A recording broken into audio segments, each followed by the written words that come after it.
Under the pouring rain at bus stop 52, an elderly woman sat crying in despair after losing her wallet and being unable to pay the fare. Just as the driver coldly shut the doors, a 14-year-old black boy blocked them. Spent his last $7, the money he'd saved for his mother's medicine, paid her fare, pulled her aboard, and draped his hoodie over her trembling shoulders, without knowing that those $7 would soon bring a convoy of luxury cars and lawyers to the building, setting off a turning point that would change everyone's fate. Before we go back, let us know where you're watching from, and subscribe, because tomorrow I've got something extra special for you. The rain came down in sheets that night, the kind of cold that seeped through your clothes and settled into your bones. Under the flickering yellow light of the bus shelter, everything looked worse than it actually was, which, considering how bad it actually was, said something. Charlotte Whitmore stood there, and honestly, she looked like hell. Her cashmere coat, the one that probably cost more than most people made in a month, was streaked with mud from collar to hem. She'd slipped on the sidewalk 3 blocks back, gone down hard on her knees. Now she was digging through her purse with shaking hands, emptying it onto the cracked plastic bench. Lipstick tissues, reading glasses. No wallet. No, no, no. Her voice cracked. She dumped the purse upside down, shook it. A mint fell out and rolled into a puddle. The bus pulled up with a wheeze of brakes and a blast of diesel exhaust. The doors folded open. Well, the driver didn't even look at her. Frank something or other, according to the name tag pinned crooked on his shirt. Big guy, the kind who'd probably been told he had a face for radio, and took it as a compliment. "You getting on or what?" Charlotte climbed the steps, her legs stiff from the cold. "I'm terribly sorry, but I seem to have lost my—" "No card, no cash, no ride." Frank cut her off like he was reading from a script he'd memorized years ago and was bored of repeating. "Them's the rules, lady. Please, I just need to get to—" "Rules are rules." He reached for the door lever. Charlotte's face went pale. She looked back at the empty street, the rain coming down harder now, the kind of night where you could disappear and no one would find you until morning. Her hand went to her throat, fingers pressing against the hollow there, like she couldn't quite catch her breath.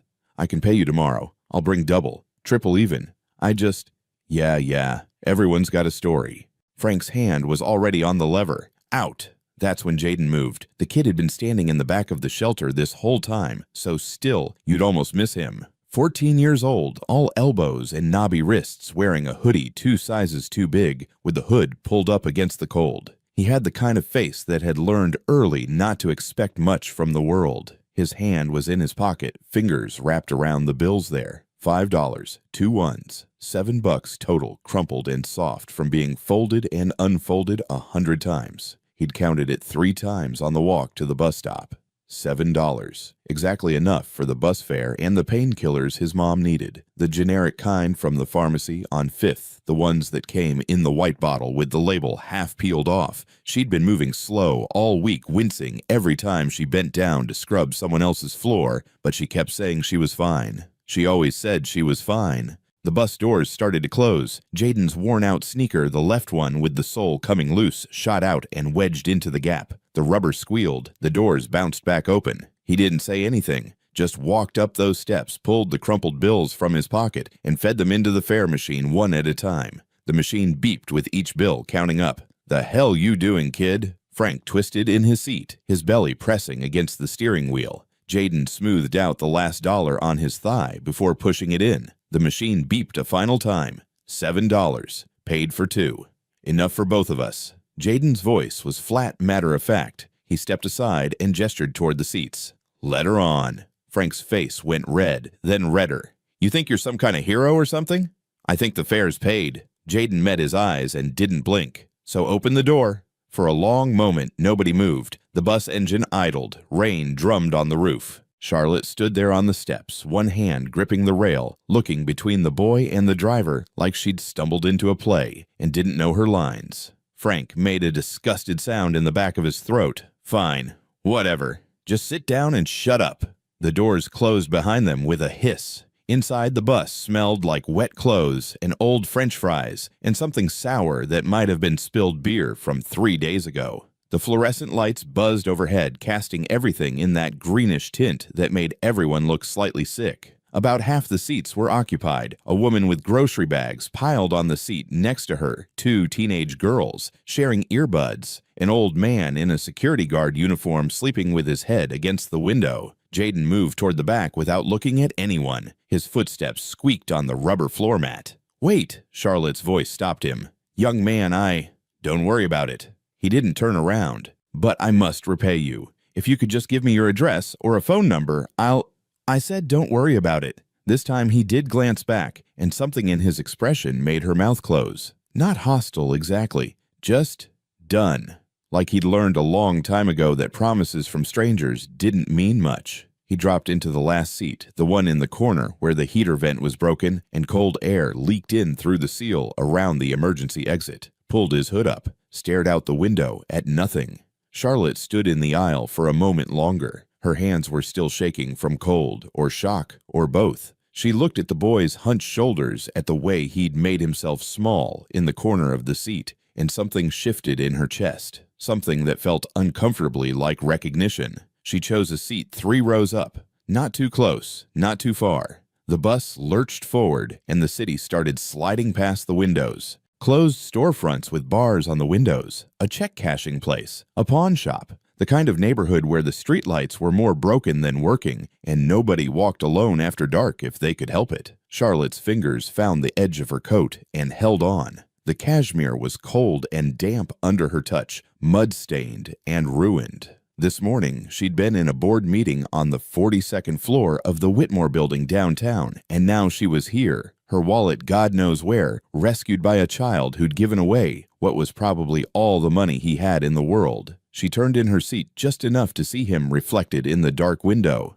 Jaden hadn't moved. His face was turned away, but she could see his jaw working like he was chewing on something bitter. His hand kept going to his empty pocket fingers, pressing against the denim, then pulling away, then doing it again. The bus hit a pothole, and everyone swayed. The woman with the groceries cursed. One of the teenage girls laughed at something on the phone, and Charlotte Whitmore, who hadn't cried in 20 years, not since they'd lowered her husband into the ground with full military honors, felt her eyes start to burn. She blinked hard, looked away, pressed her lips together until the feeling passed. Outside, the rain kept falling. Inside, the bus rattled on through the night, carrying 2 strangers who just saved each other without knowing it yet. $7. $7, and everything was about to change. The heating system gave up somewhere around Maple Street. Charlotte felt it first, that absence of warmth, the way the air inside the bus suddenly matched the air outside. She pulled her coat tighter, but it didn't help.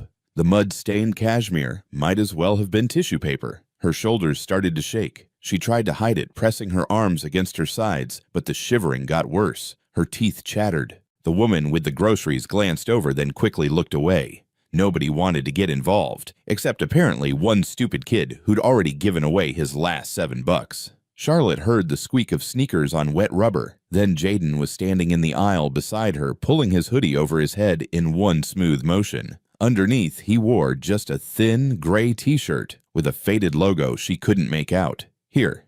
He held out the hoodie. Charlotte stared at it. "I couldn't possibly. You're freezing."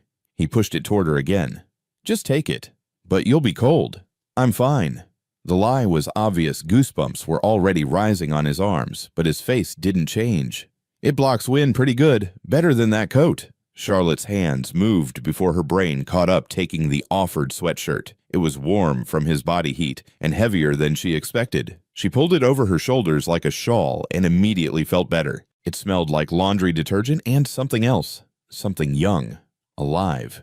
"Thank you," she whispered. Jaden just shrugged and turned to go back to his seat. That's when she saw it. As he moved, the collar of his t-shirt shifted, and something caught the light. Not a chain, more like a leather cord worn soft with age, and hanging from it, an old military compass. The brass was tarnished, the glass face scratched, but even from here Charlotte could see the engraving on the back. Her hand shot out before she could stop herself, catching his wrist. "Wait!" Her voice came out sharper than she meant. "That compass. May I see it?" Jaden froze. His whole body went rigid under her touch, like a wild animal caught in a trap. For a second, she thought he might bolt. But then something in her expression must have reassured him, because he slowly reached up and pulled the compass out from under his shirt. Charlotte's fingers trembled as she turned it over. The engraving was worn, but still legible, carved in block letters that had been filled with black ink decades ago.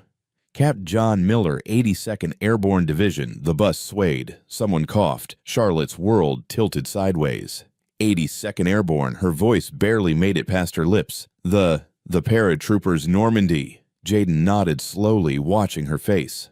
My grandfather. He's gone now. Died when I was 8. What was his name? Charlotte's pulse hammered in her ears. John Miller. Captain John Miller. Jaden touched the compass with something close to reverence. He said this compass always pointed him home. Even when he was lost in France behind enemy lines, it brought him back. The boy's jaw tightened. Guess it works for me too. Reminds me where I come from. Charlotte sat back like she'd been shoved. Her hand went to her mouth. Ma'am, you okay? Jaden leaned forward, concerned now. She wasn't okay. She was 68 years old and sitting on a broken-down bus, and the past had just reached across 50 years to tap her on the shoulder. I knew someone, she managed, in that division. My husband Thomas. He served in the 82nd.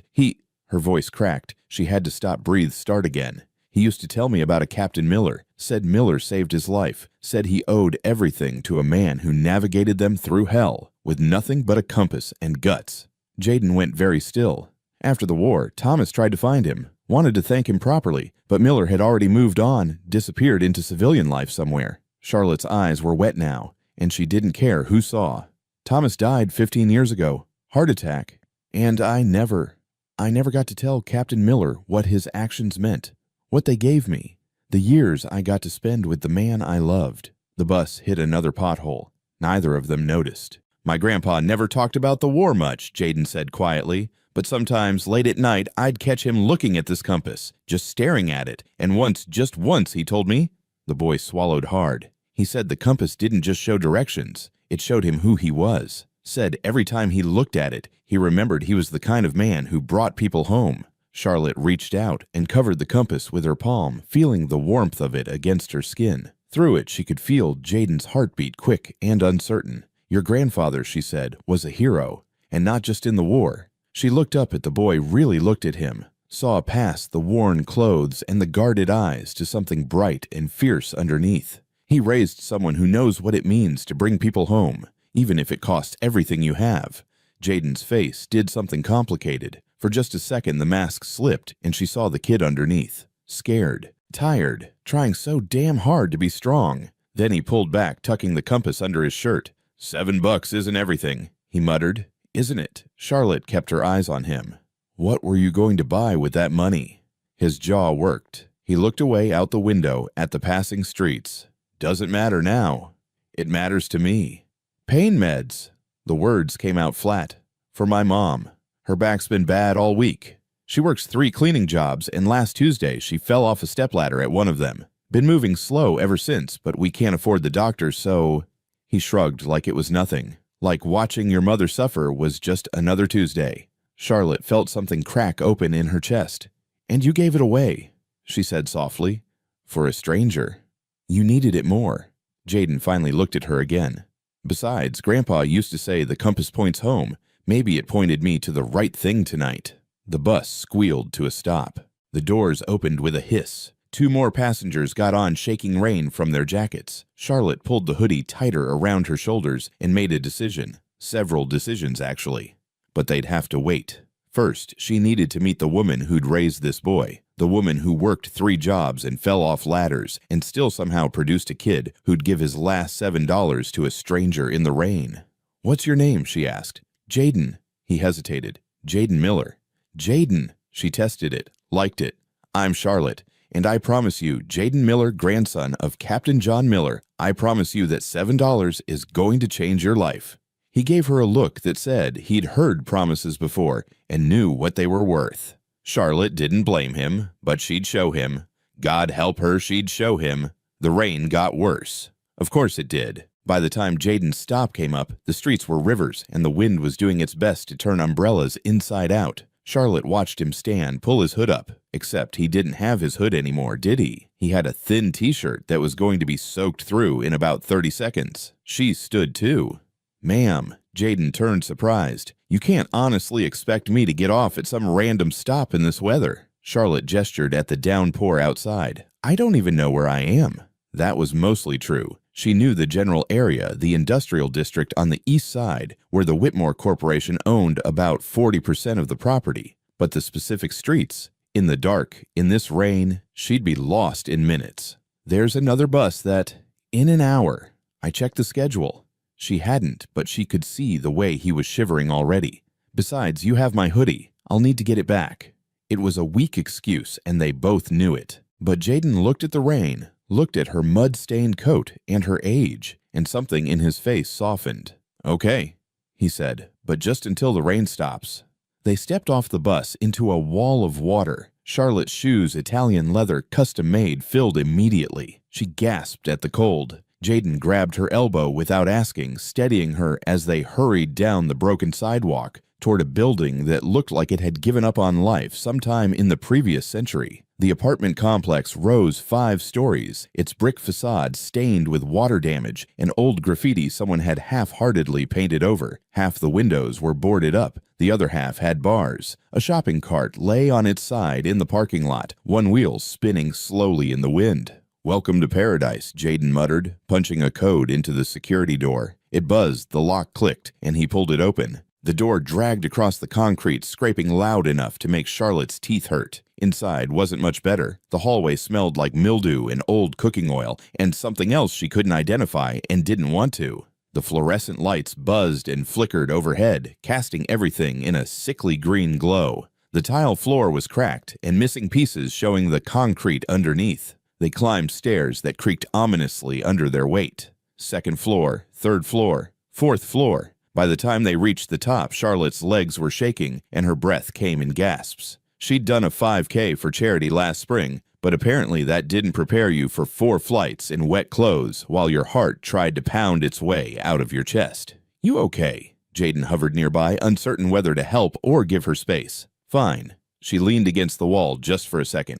"Just need a moment." He waited without comment until her breathing steadied. Then he led her down the hall to a door marked 4C in faded brass numbers. The C was hanging upside down. Jaden pulled out a key attached to a shoelace around his neck. "It's not much," he warned. He wasn't kidding. The apartment was clean. That was the first thing Charlotte noticed. Spotlessly clean, actually the kind of clean that came from someone who took pride in what they had, even if what they had wasn't much. But it was also nearly empty. The main room served as living room, dining room, and probably bedroom all in one. A futon covered in a faded quilt sat against one wall. A card table with 2 folding chairs occupied the space near the kitchen. No TV, no decorations on the walls except for a single frame photograph of a young man in military uniform, Captain John Miller, she assumed looking impossibly young and serious. But what struck her most were the pots. 2 large stock pots sat on the kitchen floor, steam rising from them in thick clouds. The stove burners were cranked to high, keeping the water at a rolling boil. The heat and humidity from them filled the apartment, turning it into a makeshift sauna. "The heating's broken," Jaden explained, seeing her stare. "Landlord says he'll fix it. He's been saying that since October." He moved to the stove and adjusted the flame under one pot. "Boiling water works pretty good, though. Keeps the place warm enough." Charlotte opened her mouth, closed it, opened it again. No words came out that wouldn't sound like pity, and she had a feeling this kid had heard enough pity for one lifetime. "Smart solution," she said instead. Jaden's shoulders relaxed slightly. "You want some tea or something? We got—" He opened a cabinet that was mostly empty. "We got tea. Tea would be lovely." He set the kettle on an old aluminum thing with a dented side and pulled down 2 mismatched mugs. Charlotte took off her ruined coat and hung it on a hook by the door, then looked around for somewhere to sit that wouldn't be in the way. "Futon's fine," Jaden said, catching her hesitation. "Mom won't mind." Charlotte lowered herself onto it carefully. The springs groaned but held. Through the thin walls, she could hear a baby crying somewhere, and a TV turned up too loud, and voices raised in an argument that sounded like it had been going on for days. The kettle started to whistle. That's when the door opened. The woman who came through it was maybe 35, but looked older the way people do when they've worked too hard for too long. She had Jaden's eyes, that same watchful, guarded look, and moved with a careful stiffness that spoke of pain barely held in check. She stopped dead when she saw Charlotte. "Jaden." Her voice was careful, controlled. Want to tell me why there's a stranger in our apartment? Mom, this is Charlotte. Jaden set down the kettle. It's a long story. I'm sure it is. Sarah, that was her name, Charlotte remembered from the outline, didn't move from the doorway. Her hand stayed on the knob, ready to push this stranger right back out if necessary. Ma'am, no offense, but he saved me. Charlotte cut in. Your son. On the bus tonight. I was stranded, and she had to stop, gather herself. He gave me everything he had, so I wouldn't be left in the rain. Sarah's eyes cut to Jaden. Everything. He looked at his shoes. Oh, baby. Sarah's voice went soft and broken. The medicine. You needed help more. Jaden's jaw set in that stubborn line Charlotte was beginning to recognize. I made a choice. A choice that leaves me without. Sarah stopped herself, pressed a hand to her lower back, and carefully closed the door. When she looked at Charlotte again, there was steel under the exhaustion. I appreciate what you said about my son, ma'am, but we don't take charity. So if you're here to... I'm here because it's pouring rain and I'm 68 years old and lost. Charlotte met her eyes steadily. Your son offered shelter until the storm passes. That's all. No charity involved. It wasn't quite the truth, but it was close enough. Sarah studied her for a long moment. Then her shoulders dropped half an inch. All right, but the tea's gonna be weak. We're stretching the bag. I prefer it weak, Charlotte lied smoothly. They sat at the card table, all three of them, mugs of pale tea, warming their hands. Sarah had changed out of her work clothes, a gray uniform with Henderson Cleaning Service embroidered on the pocket, into sweatpants and a stretched-out sweater. She moved like someone whose back was screaming at every step, but had learned to ignore it. What do you do, Mrs.? Sarah left it hanging. Whitmore. Charlotte Whitmore. And I'm in real estate.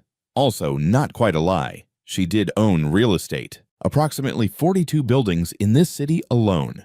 Tough business, Sarah said neutrally. It can be. And you're in cleaning services. 3 different companies. Sarah wrapped both hands around her mug like she was trying to draw warmth from it. Henderson's on weekdays, Valley View on Saturdays, and private homes Sunday through Tuesday nights. That's... Charlotte did the math in her head. That's almost 80 hours a week. 83 usually. Sarah's voice was matter-of-fact. Gotta be 83 to make the rent and keep food on the table. She glanced at Jaden. And keep this one in school where he belongs. Mom, don't mom me. You're staying in school. Sarah's tone said this was an old argument. I didn't work this hard so you could drop out and bag groceries. Jaden's face did that complicated thing. Again, love and frustration all mixed together. I could help. You can help by keeping your grades up and getting into a good college. That's how you help. Charlotte watched this exchange and felt something tighten in her throat. She'd had these same arguments with Thomas decades ago when his construction business was struggling and he'd wanted to sell his truck to make ends meet. She'd forbidden it, made him promise to keep building, keep trying. It had worked out eventually. He'd gotten a contract with the city, then another, and 3 years later they'd bought their first apartment building. But those early years... What happened to your back? Charlotte asked gently. Sarah's face closed off. Accident at work. What kind of accident? The kind where I fell off a stepladder trying to clean a chandelier. Sarah's voice went flat. At the Vanderbilt estate. You know it. Charlotte knew it. Elizabeth Vanderbilt, her primary business rival for the last 30 years. A woman who'd made her fortune in tech and used it to buy up half the city's luxury properties. They'd clashed at every city council meeting, every charity board, every social function. I'm familiar, Charlotte said carefully. Well, Mrs. Vanderbilt has a very expensive chandelier. 20 feet up.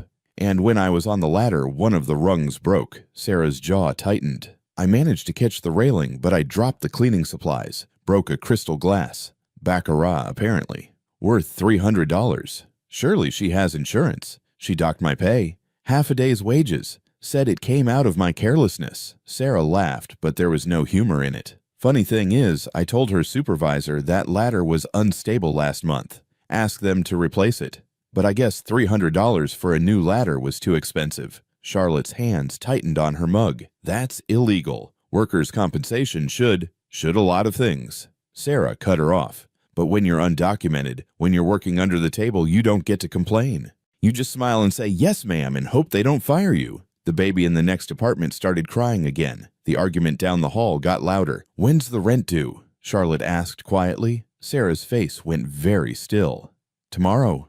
Noon. How much? With all due respect, ma'am, that's not your concern. Humor me.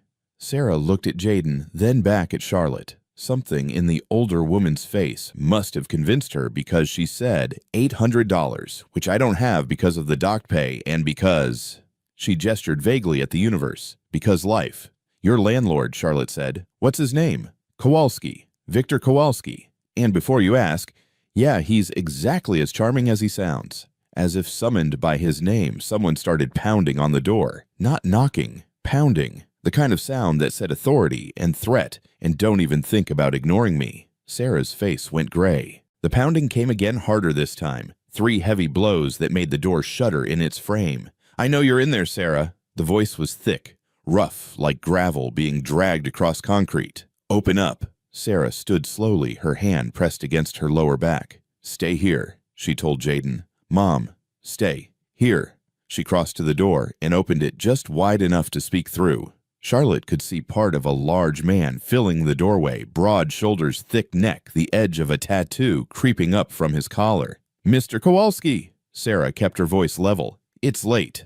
Yeah, well, rent's due tomorrow, and I got a feeling you're gonna try to weasel out of it again. Kowalski pushed the door wider, forcing Sarah to step back. He filled the doorway, taking up all the space, all the air. So, I'm here to make sure we understand each other. He was maybe 50, with a shaved head that showed more scars than skin, and arms like tree trunks covered in faded ink. A stained white t-shirt stretched across his gut. He smelled like cigarettes and cheap cologne. His eyes swept the apartment, landing on Jaden, then Charlotte. Well, well, got company moving up in the world, Sarah. His smile showed yellow teeth. That's nice, real nice, but guests don't pay the rent. I'll have your money tomorrow. Sarah's voice stayed steady, but Charlotte could see her hands trembling. You said that last month, and the month before. Kowalski pulled a cigarette from behind his ear, lit it right there in the doorway. Blew smoke into the apartment. I'm a patient man, Sarah, real patient, but my patience has limits. I said I'll have it. How? He laughed a wet, phlegmy sound. You gonna pull $800 out of your ass. You got 3 jobs, and you still can't make the rent on time. Face it, sweetheart, you're done here. Jaden stood up. Don't talk to her like that. Kowalski's attention swung to him like a searchlight. What did you say, boy? Jaden, sit down. Sarah's voice cracked, but Jaden didn't sit. He stood there, all 6 feet of 14-year-old fury hands clenched at his sides. I said don't talk to her like that. Or what? Kowalski took a step into the apartment, then another. He was at least 6'2" and probably 250, all of it mean. You gonna do something about it, Junior? That what you think? Mr. Kowalski, please. Sarah moved between them. Please, what? Please be nice. Please give you more time. Kowalski's face twisted.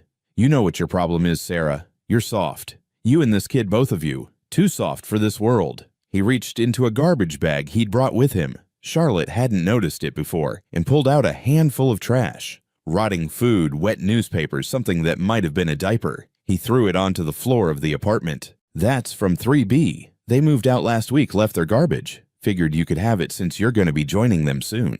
Get out. Sarah's voice shook now. Get out of my home. Your home, Kowalski laughed again. It's my home, Sarah.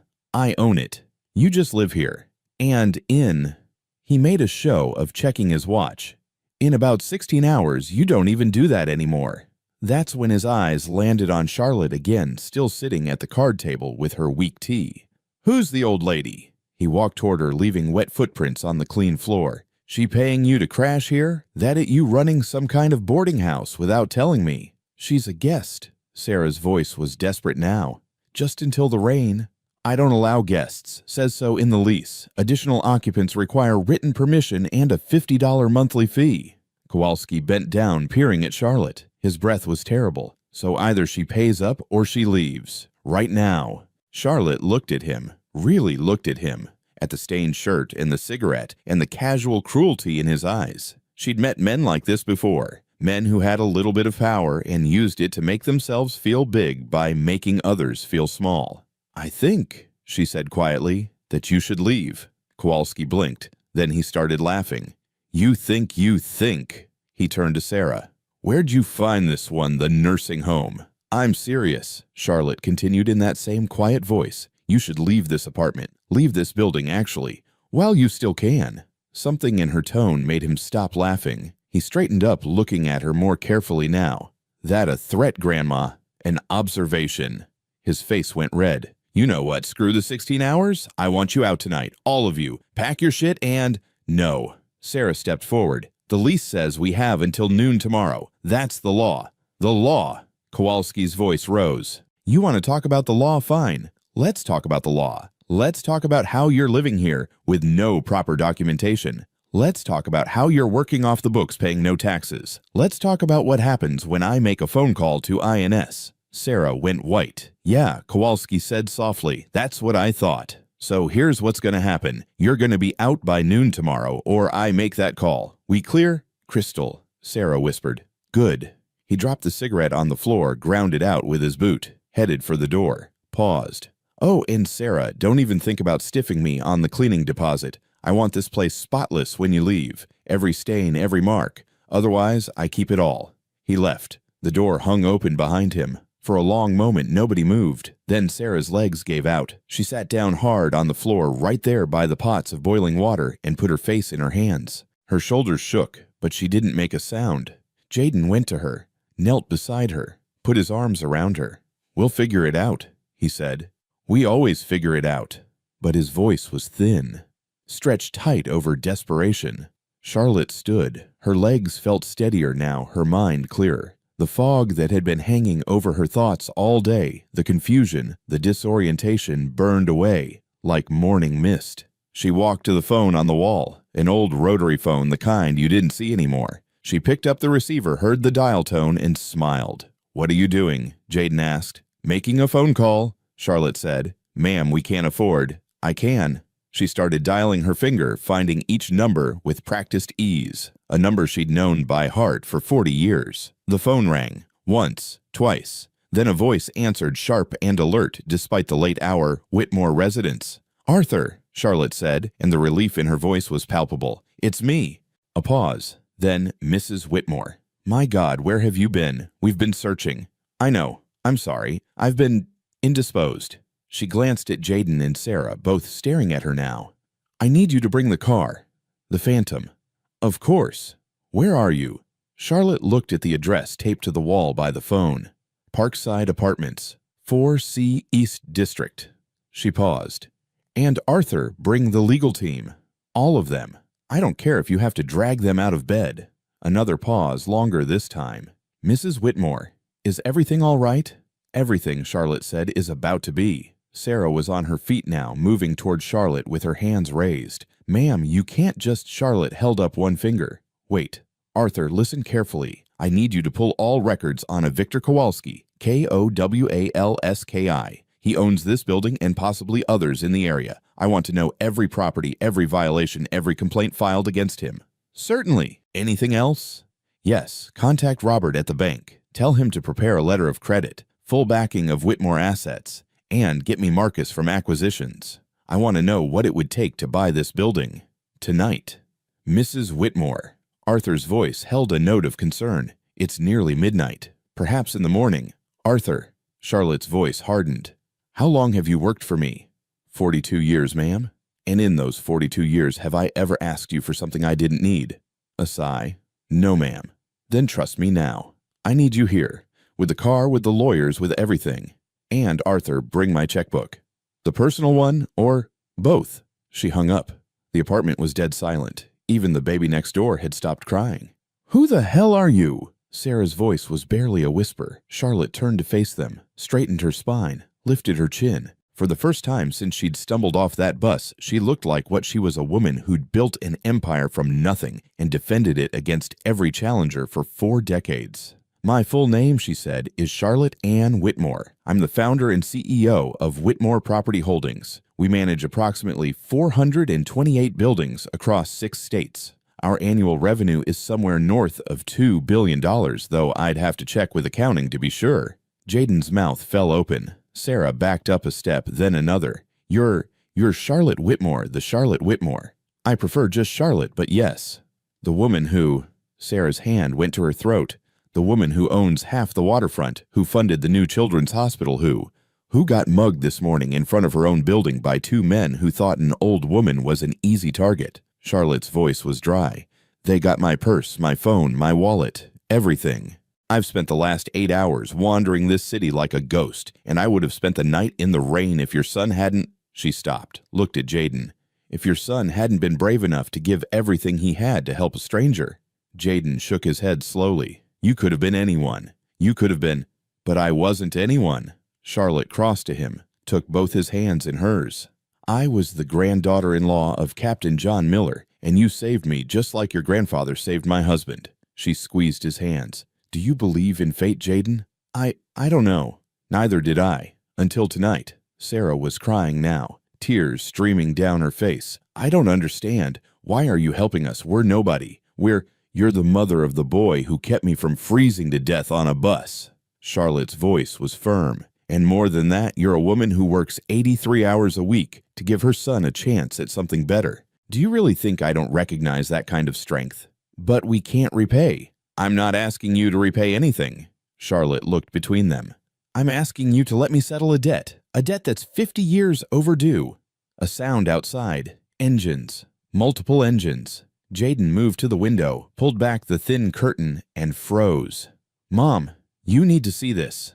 Sarah joined him. Charlotte already knew what they'd see, but she looked anyway. 3 black Cadillac Escalades lined the street hazard lights, blinking in the rain. And between them, gleaming like a silver ghost, sat a Rolls-Royce Phantom. Even from 4 stories up, even through the rain, it was unmistakably the most expensive thing most people in this neighborhood had ever seen. Doors opened. Men in dark suits emerged, holding umbrellas, moving with military precision. And from the Phantom, an elderly man in a perfectly tailored vest stepped out. Arthur. He looked up at the building, spotted Charlotte in the window, and bowed his head slightly. Holy shit, Jaden breathed. Language, Sarah said automatically, then, but yeah. Holy shit. Charlotte smoothed down her borrowed hoodie. I should go meet them. Would you? She hesitated. Would you come with me? Both of you. Dressed like this? Sarah gestured at her sweatpants. Dressed exactly like that. Charlotte's smile was fierce, now predatory.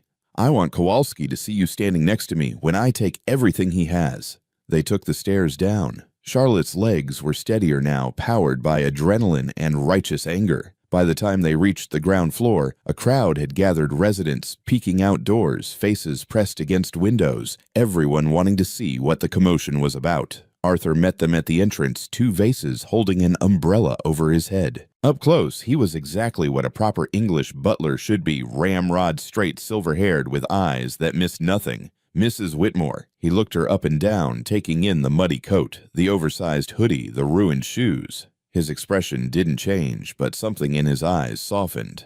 I'm glad to see you're safe. I'm glad to be safe, Arthur. She touched his arm briefly. Thank you for coming. Of course, ma'am. He produced a phone from his pocket. The team is standing by. Mr. Chen from Legal, Miss Rodriguez from Acquisitions, and Mr. Baxter from Accounting. They're prepared to work through the night if necessary. It will be necessary. Charlotte turned to Sarah and Jaden, who stood slightly behind her, looking shell-shocked. Arthur, this is Sarah Miller and her son Jaden. They've been my hosts this evening. Arthur's eyebrows rose a fraction of an inch for him, a show of extreme surprise, but he recovered instantly. A pleasure to meet you both. He bowed slightly at the waist. Any friend of Mrs. Whitmore's is, of course, a friend of the Whitmore household. Arthur is my— well, I suppose assistant doesn't quite cover it. Charlotte smiled. He's been running my life since before either of you were born. Someone has to, ma'am. Arthur's tone was perfectly dry. Left to your own devices, you'd work yourself to death and forget to eat lunch. Despite everything, Charlotte laughed. Probably true. A door slammed above them. Heavy footsteps on the stairs. That'll be Kowalski, Sarah murmured. Good. Charlotte's smile turned sharp.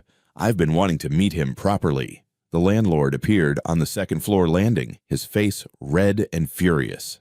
What the hell is going on down here? You think you can just— He stopped dead when he saw the cars. The men in suits. Arthur in his 3-piece vest. His eyes swung to Charlotte, still wearing Jaden's hoodie and her muddy coat. For a moment, confusion crossed his face, then recognition slow and dawning. Oh shit, he said.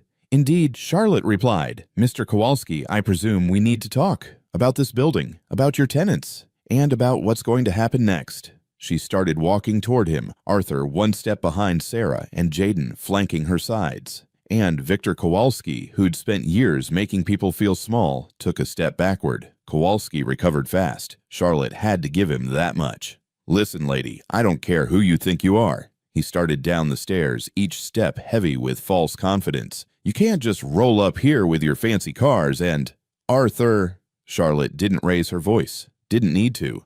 Arthur pulled a tablet from inside his jacket, tapped it twice, and turned it to face Kowalski. "Victor Kowalski, age 53, owner of Parkside Apartments and 6 other properties in the East District, all purchased through questionable loans from Meridian Capital between 2018 and 2022. Currently in violation of," he scrolled, "47 housing code violations across your properties: unlicensed electrical work, unpermitted construction, failure to maintain essential services, heating specifically." He looked up. "Shall I continue?" Kowalski's face went from red to purple. "You can't just, that's private information. It's public record, actually." Arthur's tone was almost bored. "It took my team approximately 45 minutes to compile. Your building inspector is remarkably thorough in his reports. Shame you've been ignoring them." More doors were opening now.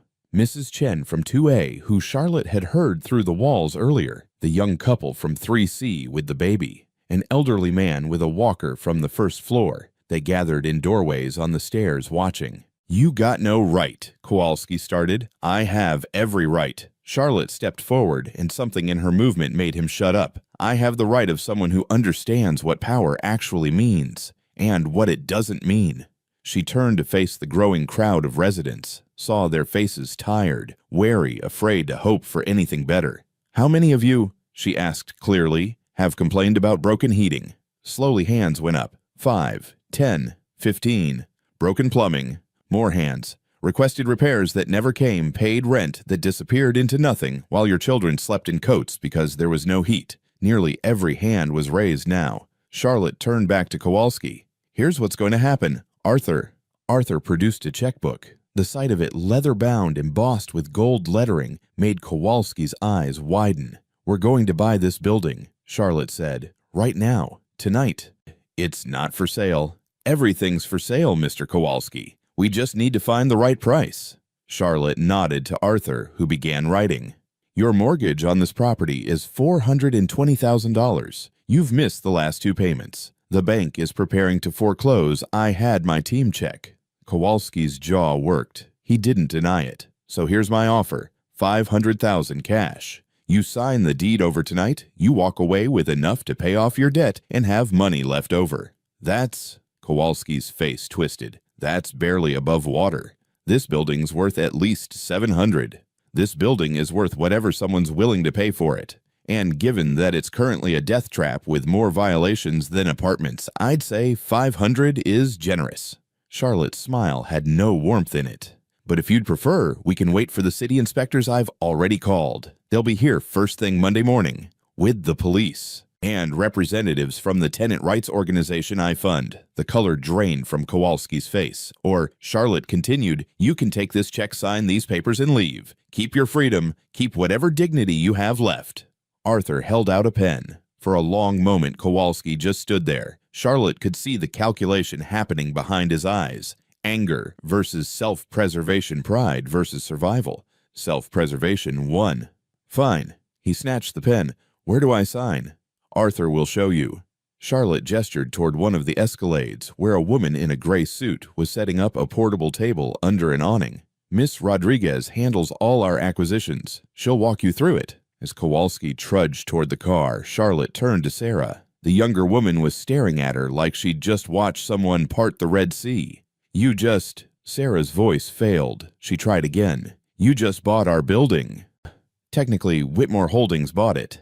But yes." Charlotte looked up at the structure, the cracked bricks, the boarded windows, the general air of neglect. "It's going to need work. A lot of work. New heating system, obviously. Plumbing upgrades, electrical repairs. Probably a new roof. That'll cost." Sarah did some mental math and gave up. "About $2 million, according to the preliminary estimate Arthur got from our contractors." Charlotte smiled at Sarah's expression. "Don't worry. We have good people. It'll be done right. But the rent." Sarah's hand went to her throat. If you're putting $2 million into renovations, the rent will stay exactly the same. That's non-negotiable. Charlotte's voice was firm. This building will be part of our affordable housing portfolio. Fair rent, proper maintenance, no harassment. That's how we do things. The crowd of residents had crept closer, drawn by the conversation. Mrs. Chen spoke up, her voice heavily accented. You're saying heat will work. No more broken promises. I'm saying the heat will work, the plumbing will work, and if anything breaks, you'll have a phone number that actually gets answered. Charlotte looked around at all of them. You deserve to live somewhere safe, somewhere warm. And now, you will. Mrs. Chen started crying. Then the young mother from 3C. Then others. Sarah wasn't crying. She was staring at Charlotte with an expression that went beyond gratitude into something closer to awe. Or terror. Maybe both. Why? Sarah whispered. We're strangers. You don't owe us. Your son gave me his last $7. Charlotte's voice was soft now, meant just for Sarah and Jaden. Do you have any idea how rare that is? How impossibly beautifully rare? She shook her head. I've spent 40 years in business, Sarah. I've seen what people do when they have power, and what they do when they don't. Your son had nothing and he gave it anyway. That's not something you can teach. That's character. He learned it from his grandfather, Sarah said, her voice thick, and from his mother. Charlotte met her eyes. Don't sell yourself short. This boy didn't learn generosity from nowhere. Jaden, who'd been quiet this whole time, finally spoke. What happens to us now? Now, Charlotte turned to him. Now we go somewhere warm and dry and we talk about your future, both of you. She glanced at Arthur. Is the car ready? Always, ma'am. The Whitmore estate sat 20 minutes outside the city, behind gates that opened silently at their approach. Sarah pressed her face to the window of the Phantom, watching the driveway unfold a quarter-mile of perfect asphalt, lined with old-growth oaks, their branches forming a cathedral overhead. Jesus Christ, she breathed. Jaden said nothing. He'd gone pale about 5 minutes into the drive and hadn't spoken since. The house mansion, really though, Charlotte hated that word, emerged from the darkness like something from a dream. 3 stories of Georgian brick, warm light glowing from every window columns, framing the entrance like sentries. Arthur pulled smoothly to a stop. A woman in a dark suit was already at the door holding an umbrella. That's Mrs. Reeves, Charlotte explained. She runs the household. Don't let her scare you. She's fiercer than she looks, but fair. Sarah laughed high and slightly hysterical. None of this is real. I'm going to wake up in 4C with the rent still due and... Charlotte took her hand. It's real. I promise you, Sarah, it's all very real. Inside was warmth and light and the smell of something baking. The entry hall alone was bigger than Sarah's entire apartment, marble floors, a chandelier that probably cost more than Sarah had made in the last 5 years, a sweeping staircase that curved up to the second floor. Hungry? Charlotte asked. Jaden's stomach answered for him with a growl that echoed off the marble. Kitchen it is. Charlotte led them through rooms that Sarah couldn't even process, a library with floor-to-ceiling books, a sitting room with furniture that looked like it belonged in a museum, a dining room with a table that could seat 20. The kitchen was huge and modern and currently occupied by a man in a white chef's coat who was pulling cookies from an oven. Mrs. Whitmore, he beamed. We were so worried. Are you all right? Do you need anything I can make? Marcus, breathe. Charlotte smiled. I'm fine, but my guests are hungry. Very hungry. Say no more. Marcus was already moving, pulling things from the refrigerator. Steaks, I have beautiful ribeyes. Or, if you prefer, there's salmon, or I could do pasta, or... Everything, Charlotte said. Make everything. 20 minutes later, Sarah and Jaden sat at the kitchen island in front of a spread that looked like something from a restaurant. Perfectly seared steaks, butter-poached lobster tails, roasted vegetables that still had a snap to them, fresh bread that steamed when you broke it open. Sarah cut into her steak and nearly moaned. Oh my God. Marcus used to work at Le Bernardin, Charlotte said, picking at her own plate. I stole him 5 years ago. Best decision I ever made. Jaden ate like he was afraid someone would take the food away. 3 bites in, he paused, looked at Charlotte, and said with his mouth full, This is the best thing I've ever tasted. Don't talk with your mouth full, Sarah said automatically. Then, but yeah, he's right. They ate until they couldn't eat anymore. Then Marcus brought out dessert chocolate lava cakes with vanilla ice cream, and somehow they found room for that too. When the plates were finally empty, Charlotte pushed a folder across the counter. What's this? Sarah asked. Open it. Sarah did. Her eyes scanned the first page, then stopped, then went back to the top and started again slower. She looked up. This is a job offer. Property manager for the Whitmore Affordable Housing Division, Charlotte confirmed. You'd oversee all our low-income properties. Make sure they're maintained properly, make sure tenants are treated fairly, make sure another Kowalski never happens again. I don't have any experience. You have the experience that matters. You know what it's like to be on the other side, to be ignored, dismissed, exploited. Charlotte's voice was gentle but firm. I can teach you the business side. I can't teach you empathy. And that's what this job needs most. Sarah's hands were shaking as she turned pages. The salary is $120,000 annually, plus full health insurance, dental vision, 401k matching, 3 weeks paid vacation to start. Sarah's eyes filled with tears. That's more than I make in 2 years. That's what the position pays. You'd be managing 40 buildings, coordinating with contractors, handling tenant relations. It's a real job, Sarah, with real responsibilities. Sarah's voice broke. I don't know what to say. Say you'll think about it. Charlotte smiled. Though I should mention the position comes with a company car and a housing stipend. Can't have my property manager living in substandard conditions. Bad optics. Sarah laughed and cried at the same time. You're serious. You're actually serious. I'm always serious about business. Charlotte turned to Jaden. And speaking of business, she pulled out another folder. This one was thinner. Jaden Miller, currently attending Roosevelt High, I assume. Jaden nodded, wary. GPA, 3.8, he said quietly. Good. Not great, but good. Room for improvement. Charlotte opened the folder. Here's what I'm proposing. The Whitmore Foundation has a scholarship program. Full ride to any university you want. Tuition room, board books, everything. Jaden's fork clattered to the plate. But, Charlotte continued, scholarships aren't given, they're earned. So here's the deal. You keep your grades up. You graduate. And during summers, you work for me.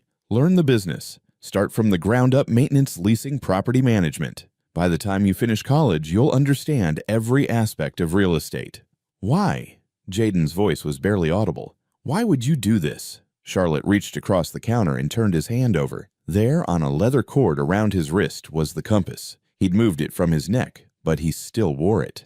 Because your grandfather saved my husband's life, Charlotte said simply. Because you saved mine. And because... She paused, choosing her words carefully. Because I spent 40 years building an empire, Jaden. I have more money than I could spend in 10 lifetimes. And what's the point of all that if I can't use it to give someone like you the chance you deserve? I'm not special. You gave your last $7 to a stranger. Charlotte's voice was fierce now. In a world that had given you every reason to be selfish, to look out for only yourself, you chose kindness. You chose generosity.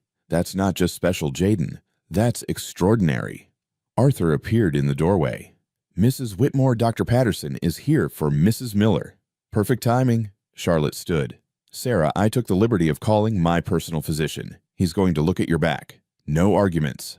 I can't afford. Neither can I. That's why I'm paying. Charlotte's tone allowed no discussion. Arthur will show you to the examination room we set up in the East Wing. As Sarah was led away, still protesting weakly, Charlotte turned back to Jaden. Come with me. There's something I want to show you. She led him through the house to a room that was clearly a study. Dark wood paneling, leather chairs, a fireplace with a fire already burning, and on the mantel in a glass case a medal, the Medal of Honor. That was my husband's, Charlotte said softly. Thomas Whitmore. He served in the 82nd Airborne, your grandfather's unit. She took down a photograph from beside the medal, black and white edges worn with age. 2 young men in uniform, arms around each other's shoulders, grinning at the camera despite the mud and exhaustion evident in their faces. That's Thomas, Charlotte pointed to the man on the left. And that's Grandpa. Jaden's voice was thick. I've never seen this picture. June 1944, 2 days after D-Day. Charlotte's fingers traced the edge of the frame. They were lost behind enemy lines, separated from their unit. Thomas was wounded shrapnel in his leg. Couldn't walk. Your grandfather carried him. She pulled out another photo. This one showed a man, the same man from the first photo, but older, now lying on a stretcher. Standing beside him holding a compass was a younger version of Jaden's grandfather. 15 miles, Charlotte continued, through German-occupied territory, at night. using only that compass to navigate. And when they finally made it back to Allied lines, Thomas was delirious with fever, kept saying, "Miller saved me. Miller brought me home." She looked at Jaden. "That man, your grandfather, gave me 43 years with the love of my life. We built this company together. We raised 2 daughters. We had grandchildren. We had a life." Tears rolled down Jaden's cheeks now, but he didn't try to hide them. "Thomas spent 30 years trying to find your grandfather. Wanted to thank him. Wanted to—" Charlotte's voice wavered. "Wanted to tell him what his courage had meant. But by the time he finally tracked down John Miller, your grandfather had already passed." "I didn't know," Jaden whispered. "He never talked about the war. I knew he served, but he never—" "Brave men rarely do." Charlotte set the photo down carefully. "But they pass on their courage in other ways, in the values they teach, in the examples they set."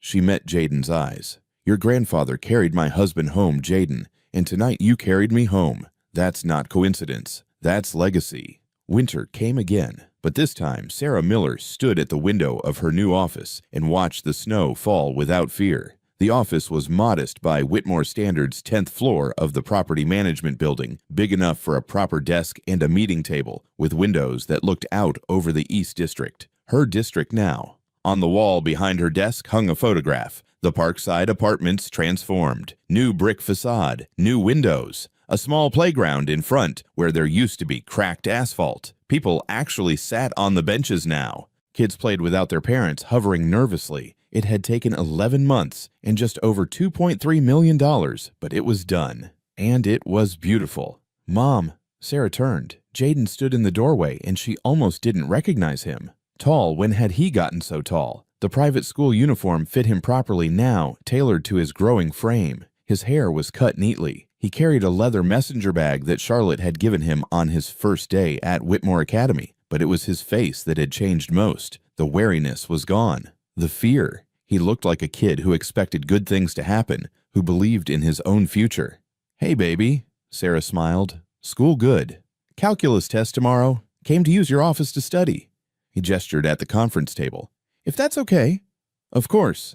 Sarah glanced at her watch. "I've got a site visit at Riverside Towers in an hour. Problem with the boiler. Should be back by 4. I'll be here." He set up his books, and Sarah went back to her computer. This was their routine now. Jaden would come to her office after school, do homework while she finished her work, and then they'd drive home together, to their actual home. The 3-bedroom house in a real neighborhood with good schools and sidewalks where people walked their dogs. Sarah still couldn't quite believe it was real. Her phone rang. The office line. "Sarah Miller, Property Management." "Sarah, it's Charlotte. Got a minute?" "Always." Sarah waved at Jaden to indicate she'd be a while, and he nodded, already absorbed in his textbook. "I'm looking at the quarterly reports." Charlotte's voice came through clear and warm. "Parkside's occupancy is at 98%. Tenant satisfaction scores are the highest in our entire portfolio, and you're under budget on maintenance costs. Well, when things actually get fixed the first time, don't be modest. You're doing excellent work." A pause. "How's Jaden?" "Good. Great, actually. His English teacher says he's got a real gift for writing."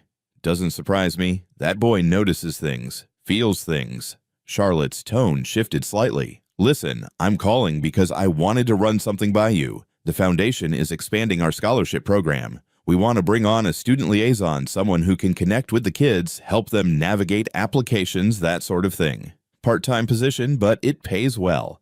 And I think Jaden would be perfect for it." Sarah felt her chest tighten with pride. He'd love that. He's been talking about wanting to do more, give back somehow. "Runs in the family." Charlotte laughed.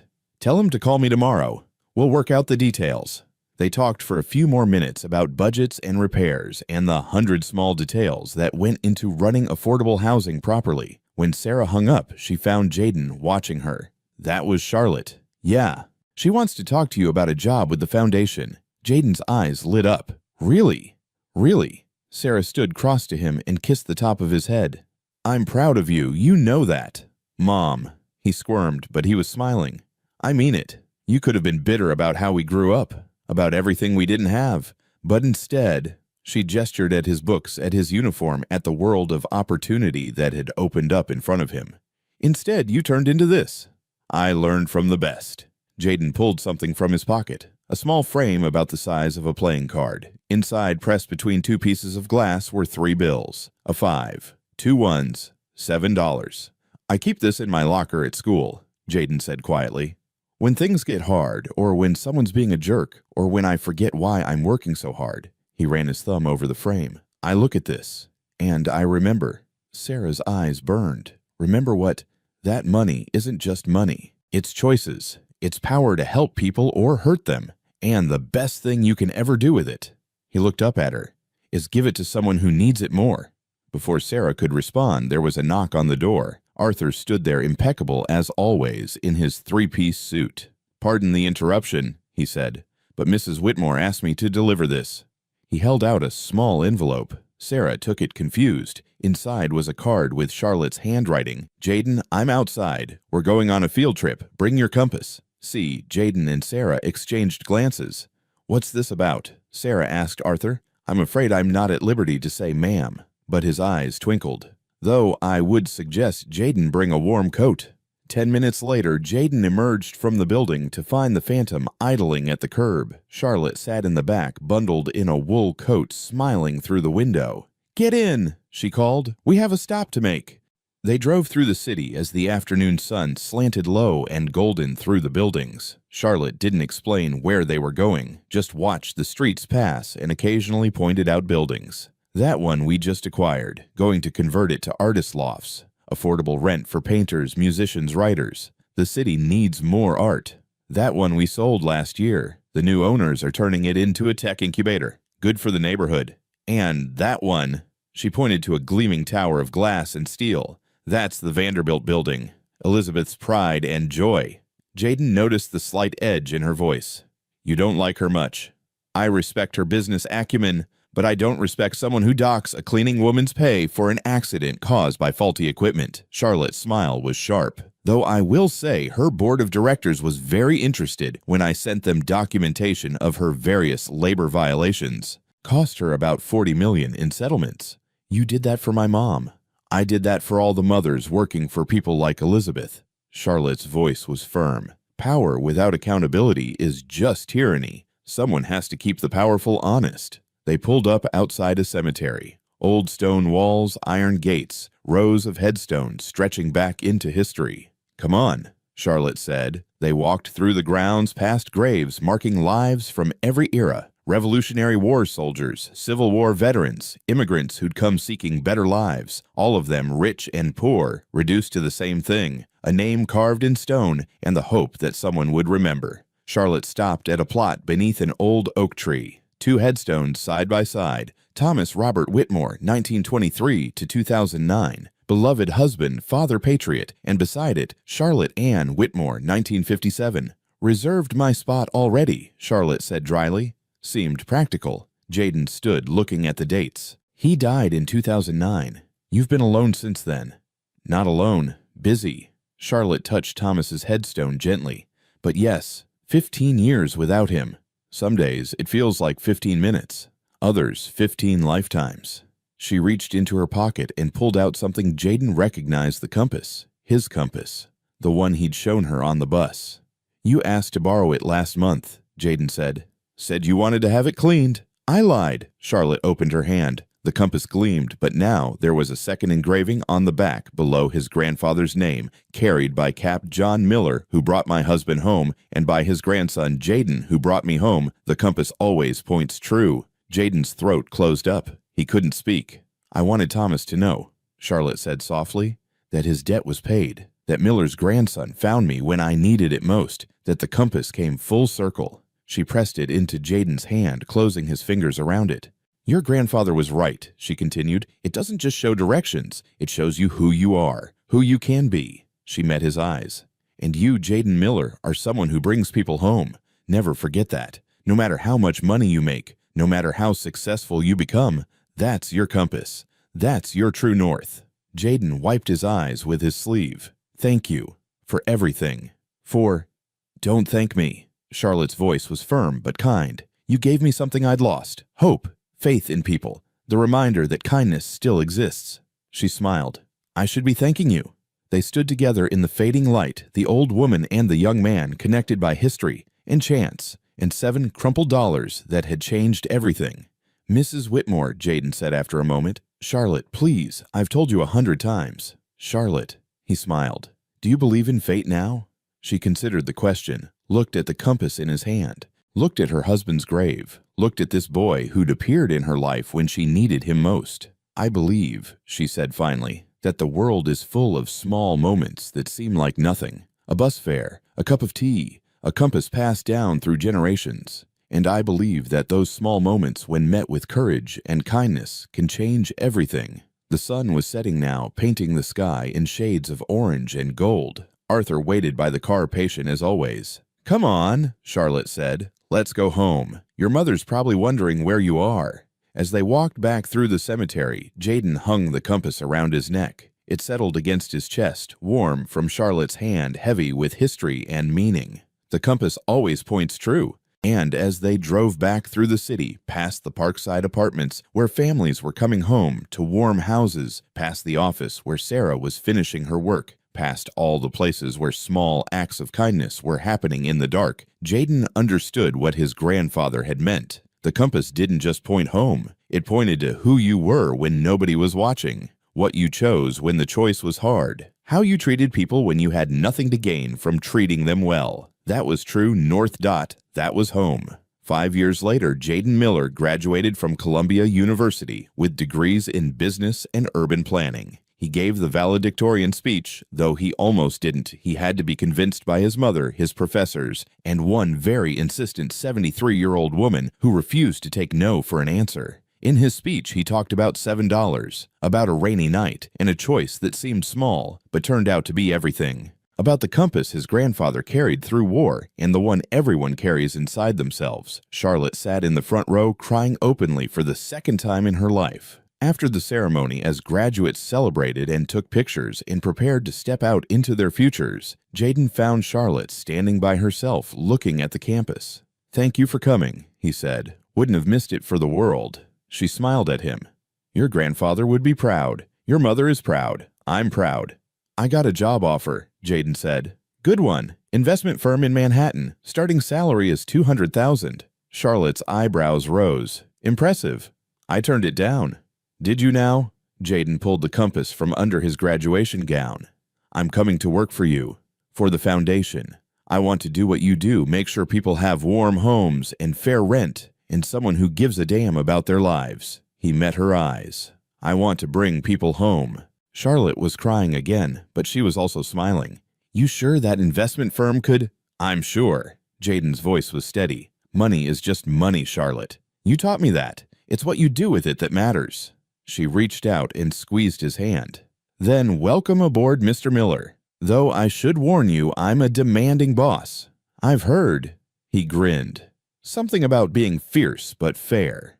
"Damn right." They walked together across the campus, teacher and student past and future, two people connected by $7 and a debt that could never really be repaid because kindness doesn't work that way. Behind them, Sarah took a picture. It would hang in her office for the next 30 years. Her son and the woman who'd given them everything walking side by side into the future. And around Jaden's neck, the compass caught the afternoon sun and gleamed. The compass always points true, always. Join us to share meaningful stories by hitting the like and subscribe buttons.